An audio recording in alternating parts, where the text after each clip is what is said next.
Iran is bypassing the SWIFT banking system by imposing cryptocurrency and the Chinese yuan tolls. क्या आपको पता है कि दुनिया का सबसे कीमती रिसोर्स यानी क्रूड ऑयल अब डिजिटल सिक्कों के बदले मिलेगा? Hello and welcome back to our channel daily ज्ञान।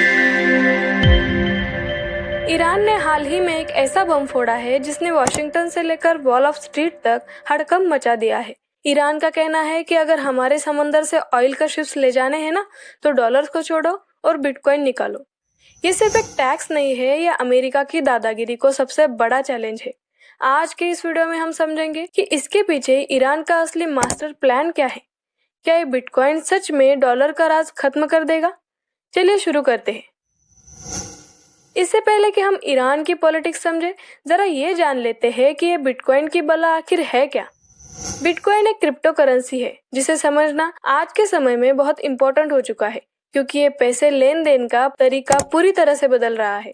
दुनिया की पहली और सबसे बड़ी करेंसी है बिटकॉइन। इसे सतोशी नाकामोतो नाम के एक गुमनाम व्यक्ति या समूह ने बनाया था। इसकी शुरुआत 2008 में व्हाइट पेपर के साथ हुई और 2009 में ये पहली बार लॉन्च हुआ। आज तक कोई नहीं जानता कि सतोशी नाकामोतो कौन है, एक मेल है या फीमेल है या कई डेवलपर्स की एक टीम है। बिटकॉइन बनाने के बाद सतोशी अचानक गायब हो गए। क्रिप्टो एक डिजिटल या वर्चुअल मनी है। इसे आप हाथ में नहीं पकड़ सकते जैसे आप नोट या सिक्के पकड़ते हो। ये सिर्फ एक इंटरनेट पर मौजूद होता है। क्रिप्टो करेंसी ब्लॉकचेन नाम की एक टेक्निक पर काम करता है। एग्जाम्पल के लिए मान लीजिए आपने अपने दोस्त को एक बिटकॉइन भेजा। अब ये इंफॉर्मेशन एक डिजिटल रजिस्टर में दर्ज होगी। इसी रजिस्टर को कहते हैं ब्लॉकचेन। ये रजिस्टर किसी एक कंप्यूटर पर नहीं बल्कि दुनिया भर के कंप्यूटर्स पर एक साथ अपडेट होता है। इसलिए अगर कोई एक कंप्यूटर हैक भी हो जाए तो बाकी कंप्यूटर्स उस रिकॉर्ड को सुरक्षित रखते हैं। देखिए, बिटकॉइन को आप इंटरनेट मनी कह सकते हैं क्योंकि ये किसी सरकार के प्रिंटिंग प्रेस में नहीं छपता, ये ब्लॉकचेन पर चलता है। इसी वजह से इसकी सबसे बड़ी खूबी क्या है? Transparency and security. कोई भी बैंक आपका ट्रांजैक्शन रोक नहीं सकती, कोई भी सरकार आपके अकाउंट को फ्रीज नहीं कर सकती। और ईरान को ठीक यही चीज तो चाहिए थी, एक ऐसी करेंसी जिस पर अंकल सैम का कोई कंट्रोल ना हो। ईरान ऐसा क्यों कर रहा है? शौक से? जी नहीं, मजबूरी में। पिछले कई सालों से अमेरिका ने ईरान पर इतने भारी इकोनॉमिक सैंक्शंस लगाए हैं कि ईरान के लिए ग्लोबल मार्केट में सांस लेना तक मुश्किल हो गया है। जब ईरान ऑयल बेचता है तो पेमेंट आती है डॉलर्स में। अब ये डॉलर स्विफ्ट नेटवर्क के जरिए आते हैं, तो अमेरिका क्या करता है? इस नेटवर्क का स्विच ही बंद कर देता है और ईरान के पैसे बीच में ही अटक जाते हैं। जैसे पहले ईरान ने साउथ कोरिया को बेचे हुए ऑयल के पैसे साउथ कोरिया के ही एक बैंक में फंस के रह गए थे। क्यों? क्योंकि अमेरिका ने उन पर सैंक्शंस लगाए थे। हालांकि वो सारे पैसे अब ईरान ने निकाल लिए हैं। ईरान ने सोचा बहुत हुआ डॉलर का ड्रामा, अब हम खेलेंगे क्रिप्टो के साथ, क्योंकि क्रिप्टो को भेजने के लिए किसी बैंक के स्विफ्ट की जरूरत नहीं होती। It's a direct wallet to wallet transfer. अब आते हैं सबसे मजेदार हिस्से पर। आखिर ईरान पैसा कितना कमाएगा? ईरान ने रेट तय किया है $1 पर बैरल। अब जरा गौर से सुनिए। समंदर में चलने वाले जो बड़े जहाज होते हैं उन्हें हम क्या कहते हैं? VLCC यानी वेरी लार्ज क्रूड कैरियर। उनमें करीब 20 लाख यानी 2 मिलियन बैरल ऑयल होता है। यानी एक शिप से ईरान की कमाई कितनी हुई? $20 लाख, मतलब $2 मिलियन। अब अगर आज के रेट के हिसाब से देखें तो $2 मिलियन का मतलब 28 से 30 बिटकॉइन। तो जरा सोचिए, वहां से थाउजेंड्स ऑफ शिप्स गुजरते हैं। महीने के आखिर तक ईरान के पास हजारों बिटकॉइंस जमा हो जाएंगे। ईरान रातों रात दुनिया का सबसे बड़ा क्रिप्टो नेशन बन सकता है। लेकिन क्या ये इतना आसान है? बिल्कुल नहीं। इसमें 3 बड़े रिस्क है। First one is price volatility. आज बिटकॉइन का रेट $70,000 है। कल अगर $40,000 हो जाए तो ईरान की कमाई तो गिर जाएगी। Second one is the US reaction. आपको क्या लगता है कि अंकल सैम इसे चुपचाप देखेंगे? वो उन कंपनियों पर भी बैन लगा सकता है जो ईरान को बिटकॉइन में पेमेंट करेंगे। Third one is inflation. जब टोल बढ़ेगा तो ऑयल महंगा होगा ही, और जब ऑयल महंगा होगा तो आपकी और मेरी जेब पर तो प्रेशर ही आएगा ना। ये सिर्फ ईरान और अमेरिका की लड़ाई नहीं रही, ये एक फाइनेंशियल एक्सपेरिमेंट हो चुका है जो पूरी दुनिया की इकोनॉमी बदल सकता है। ईरान अगर प्रति बैरल $1 का एक्स्ट्रा चार्ज बिटकॉइन में लेता है तो इसका सीधा बोझ शिपिंग कंपनीज और ऑयल एक्सपोर्ट कंपनीज जैसे IOCL और BPCL पर पड़ेगा।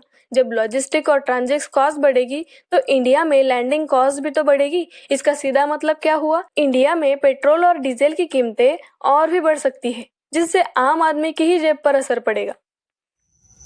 एज वी ऑल नो कि इंडिया का ज्यादातर ऑयल मिडल ईस्ट यानी इराक, सऊदी अरब, कुवैत से आता है। इन सभी देशों के शिप्स को स्ट्रेट ऑफ हॉर्मुज से होकर गुजरना पड़ता है और स्ट्रेट ऑफ हॉर्मुज पे कंट्रोल किसका है? ईरान का। अब इससे इंडिया की फॉरेक्स रिजर्व पर प्रेशर बढ़ेगा क्योंकि बिटकॉइन खरीदने के लिए डॉलर्स ही खर्च करने पड़ते हैं। इंडिया और अमेरिका के बीच गहरे व्यापारिक संबंध है। अमेरिका ने ईरान पर कड़े प्रतिबंध लगाए हैं। अब अगर इंडिया ईरान की शर्तों को मानकर बिटकॉइन में पेमेंट करना शुरू कर देगा तो अमेरिका इसे सैंक्शन इवेशन मान सकता है और इंडिया की आईटी और अन्य कंपनियों पर अमेरिकी कार्रवाई होने का खतरा बढ़ सकता है। इंडिया में अभी तक क्रिप्टो करेंसी को लेकर कोई स्पष्ट कानून नहीं हुआ है और सरकार आज तक इस पर काफी सख्त रह चुकी है। लेकिन अगर ग्लोबल ऑयल ट्रेड बिटकॉइन में होने लगा तो इंडियन गवर्नमेंट को अपनी क्रिप्टो पॉलिसी पर दोबारा सोचना पड़ेगा। सरकार को ऑयल कंपनीज के लिए बिटकॉइन वॉलेट और ट्रांजैक्शन को लीगल फ्रेमवर्क में लाना मजबूरी बन जाएगा। ईरान के इस कदम से पूरी दुनिया में डी डॉलराइजेशन की बहस तेज हो चुकी है। इंडिया इसे एक मौके के रूप में इस्तेमाल कर सकता है। देखिए, इंडिया पहले भी ईरान से रुपीस में ऑयल खरीद चुका है। इसके बारे में मैंने इस वीडियो में डिटेल में समझाया है, आप डायरेक्ट चैनल पर जाकर देख सकते हो। अगर बिटकॉइन का सिस्टम बहुत महंगा पड़ता है तो इंडिया और ईरान मिलकर रुपए रियाल पेमेंट सिस्टम को फिर से मजबूत करने पर जोर दे सकते हैं। देखिए, मुझे लगता है शॉर्ट टर्म में इंडिया के लिए महंगाई और डिप्लोमेटिक तनाव ला सकता है, लेकिन लॉन्ग टर्म के लिए ये इंडिया को अपनी एनर्जी सिक्योरिटी और करेंसी पॉलिसी को और ज्यादा इंडिपेंडेंट बनाने के लिए मजबूर करेगा। ईरान का बिटकॉइन अपनाना उसे रातों रात सुपर पावर तो नहीं बना देगा, लेकिन ये उसे इकोनॉमिकली इनविंसिबल बनाने की दिशा में एक बहुत बड़ा कदम हो सकता है। आज अमेरिका दुनिया भर पर राज इसीलिए करता है क्योंकि पूरी दुनिया का व्यापार किस में होता है? डॉलर्स में। अगर ईरान बिटकॉइन में ऑयल बेचना शुरू कर देगा तो अमेरिका के सैंक्शन की परवाह करने की जरूरत ही नहीं रहेगी। नतीजा, ईरान की इकोनॉमी जो आज तक लॉक थी वो पूरी दुनिया के लिए खुल जाएगी। ईरान के पास अथाह ऑयल भंडार है। अगर वो हर जहाज से बिटकॉइन वसूलते हैं तो कुछ ही सालों में उसके पास दुनिया का सबसे बड़ा बिटकॉइन रिजर्व होगा। जैसे आज सऊदी अरब के पास पेट्रो डॉलर की ताकत है, वैसे ही ईरान के पास पेट्रो बिटकॉइन की ताकत होगी। अब अगर बिटकॉइन की कीमत बढ़ेगी तो ईरान की दौलत जाहिर है आसमान छू जाएगी। यह एक हाई रिस्क हाई रिवॉर्ड वाला गेम है।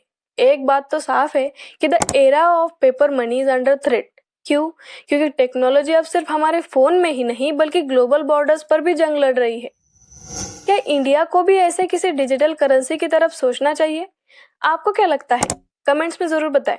वीडियो पसंद आई हो तो वीडियो को लाइक, शेयर और डेली ज्ञान को सब्सक्राइब जरूर करें ताकि ऐसे और इन्फॉर्मेटिव वीडियोस हम आपके लिए ला सके। तब तक stay safe, stay tune, see you in the next video.